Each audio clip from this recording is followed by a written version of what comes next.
My name is Arian. I'm here on behalf of Pillar New Zealand. Pillar stands for Protecting Individual Life, Liberty and Rights. We're a civil liberties outfit that believes that New Zealand has inherited a wonderful heritage of democracy and liberty, and so we hope to preserve that. From the outset, I'd like to affirm that we're understanding of the motivations behind this bill and the goal that is being pursued. Disorderly behaviour in public that is left unchallenged reduces the public's enjoyment of public spaces and interferes with commercial activity of local businesses and can instill a sense of fear and danger in our urban areas, which affects, again, not just businesses, but also families and individuals who are looking to use and enjoy these spaces. Of course, safer central business districts is a desirable goal to pursue. However, the current wording of this legislation, we believe, sets a poor legal precedent when it comes to the protection of civil liberties here in New Zealand.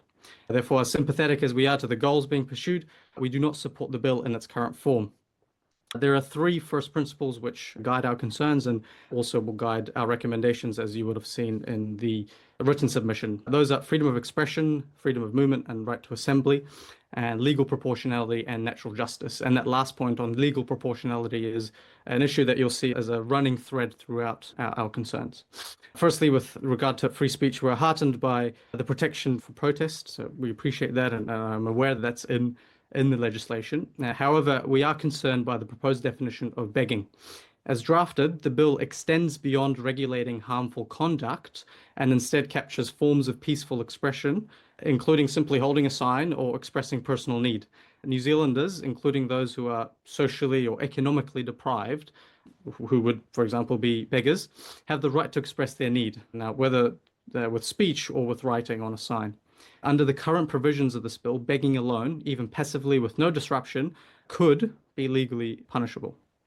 Now, with the current wording, we see ultimately the government arbitrating what speech is acceptable within society and what speech is not acceptable. That's the message, I believe, that is being sent.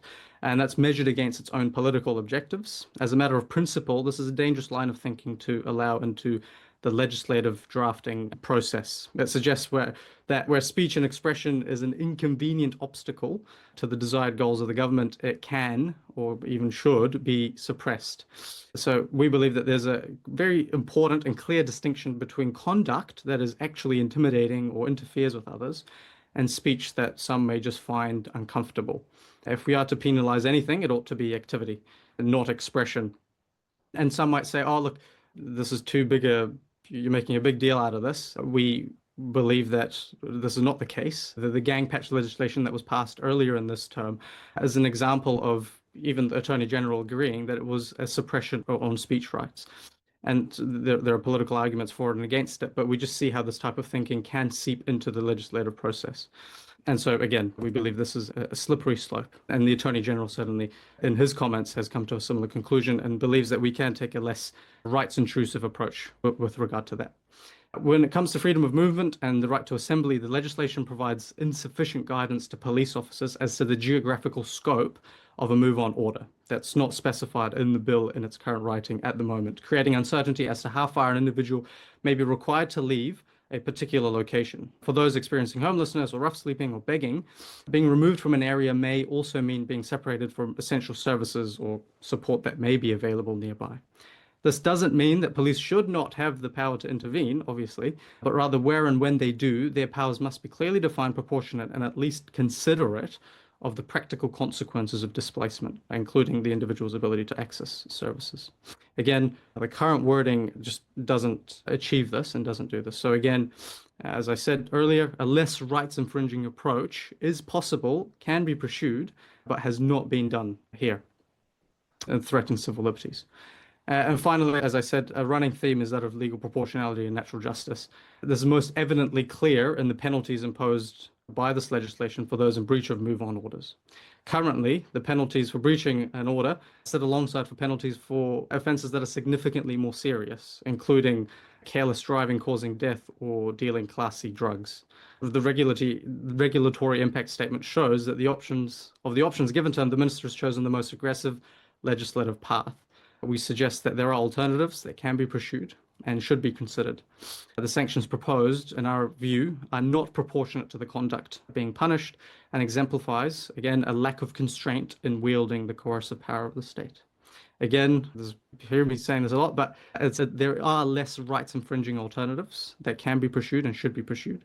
And so with that, look, my recommendations or our recommendations are there. Much of it is around redrafting and using more clear terms and providing more guidance and just taking an approach that is more proportionate when it comes to exercising or wielding the coercive power of the state.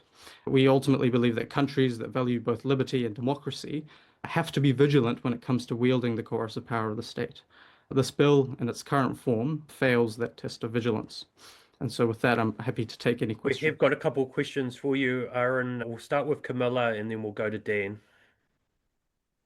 Thank you so much for your submission. Apologies if I missed it, because I think we had a quick, tiny power pack here at Parliament. I was really interested in the points that you made around protests and how this potentially might affect counter protests. And so I just wondered if you could expand on that slightly to make sure we can get some advice on your exact concern. Yeah, look, there is obviously that section that provides protection for expressing ideas. Where that gets a little bit murky is around what if there is someone who is begging but also protesting homelessness. That can be a bit murky. But also there are certain terms here that are left undefined when it comes to disorderly behavior or breaching the peace.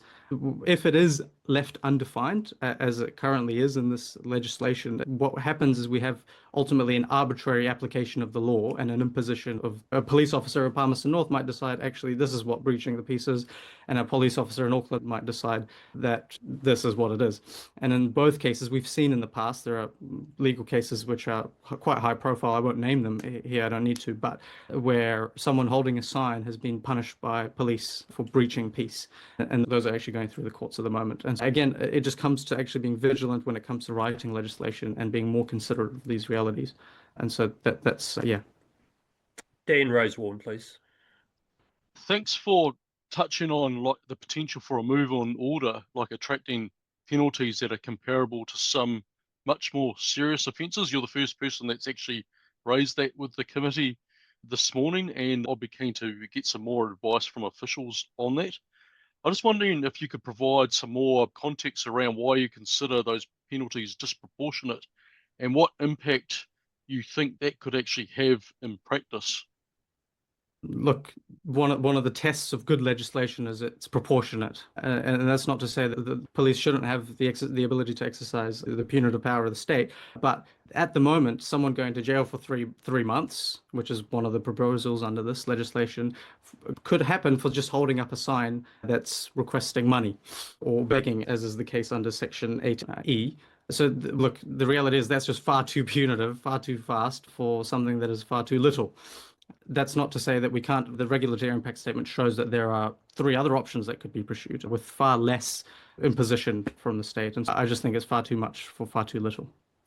Thank you. That's very helpful. We've got one last question. We've only got about 45 seconds left, but Carl Bates, please. Thanks, Chair.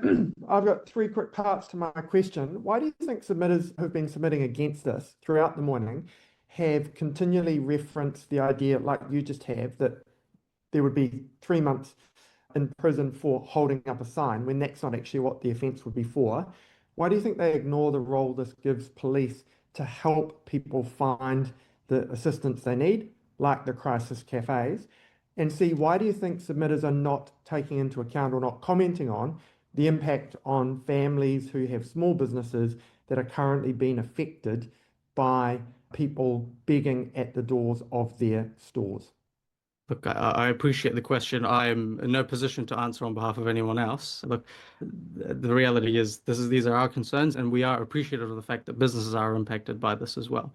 And so we do have to balance the rights of the different parties here. The way we do that is through vigilance and through good legal writing, and this bill does not do that. I'm sorry, I won't be able to comment on what others have said, but this is just the way it is at the moment. Okay. Thank you very much, Aaron, and for Pillar's submission. You've been submitting to a number of bills and they've been very well the way you're setting them out. So well done on that. Thank you for your time today. Awesome. Thank you so much, guys.